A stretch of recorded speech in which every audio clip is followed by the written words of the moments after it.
So hey everyone, in this quick tutorial I'm going to show you how you can export the chat data from WhatsApp text as a txt file format. So all you have to do is to open the chat you want to export the data of which.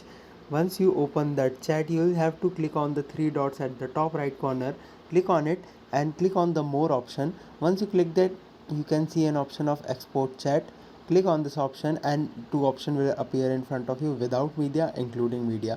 You can select without media if you want to just export the txt file format, and if you want to add the images and the video files which has been shared in this chat, you can click on the include media file option.